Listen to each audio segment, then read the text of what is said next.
Hello students and welcome back to Standard 10 History Chapter number 9 Heritage Management Part 3.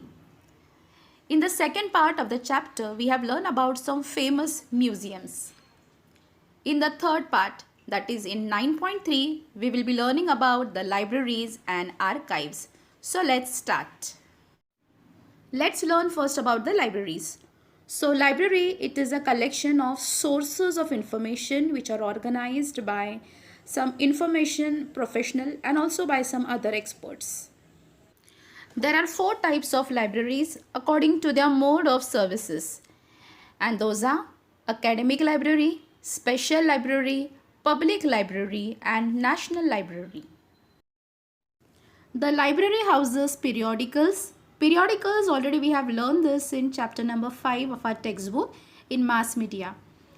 The periodicals, these are the magazines or the newspapers which are published at a regular intervals like the daily, weekly, monthly, bi-monthly, quarterly, 6-monthly or annual. And along with the periodicals, also various kinds of literature, research articles and papers are available to the readers as per their requirement. But for this purpose, the libraries need to be managed in a very systematic manners. And for this purpose, the library perform various important tasks like collecting books, arranging them systematically, conservation and preservation of the books, dissemination of the information of the sources, etc. Today, various tasks are carried out using the computerized system. Due to this, it has become very easy to make the appropriate books according to the need and according to the demand of the readers. The books are made available to the readers when they need it. And so, library management is a very important task. Now let us learn about some earliest libraries in the world.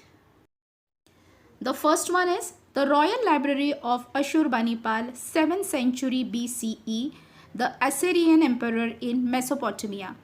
This library is named after Ashurbanipal, the last great king of the Assyrian Empire.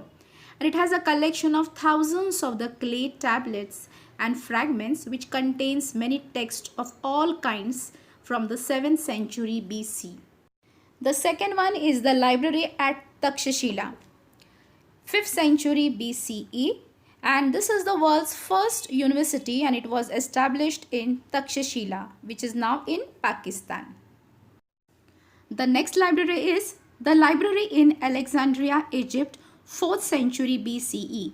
So these libraries are supposed to be the earliest libraries in the world. The Saraswati Mahal Granthalaya is located in Thanjavur, that is in Tamil Nadu, and it was built in the 16th or 17th century during the time of the Nayak dynasty. But in 1918, the library was renamed as the Thanjavur Maharaj Sarfoji Saraswati Mahal Library in the honor of Sarfoji Raje Bhosle, who contributed the most in the expansion of the library. There are several noteworthy libraries in India. For instance, the National Library, Kolkata, Nehru Memorial Museum and Library, Delhi, State Central Library, Hyderabad, Library of Asiatic Society, Mumbai, and David Sassoon Library, Mumbai. Now let us get some information about archive.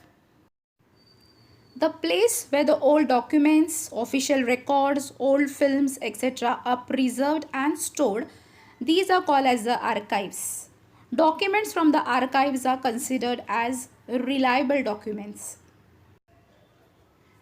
Now let us learn about the important task in archive management. If we talk about from the technical point of view, the management of the archive is similar to that of the library management.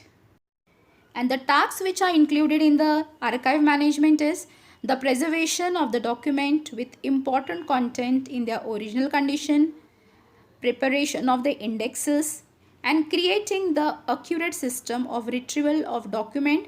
These are the important tasks in the management of archive. We can classify the archives in two parts, that is the Imperial Record Department and the State Archive. The first official archive of India, the Imperial Record Department, was established in the year 1891 CE in Kolkata, and later it was shifted to Delhi in 1911 CE. In the year 1998, the then President of India, Honorable K.R. Narayanan, opened the archive for public. It is a department under the jurisdiction of the Ministry of Culture of Indian government. The documents here are preserved in a chronological order right from the year 1748, and it includes the records in English, Arabic, Hindi, Persian, Sanskrit, and Urdu language. It also includes the records in the Modi scripts. These records which are kept in these archives are classified into four categories. Those are the public records, Oriental studies, that is the Eastern culture language, manuscripts, and the private records. Now let us learn about the archives of Maharashtra state. Like the National Archive, government of every state in India maintain their independent archive.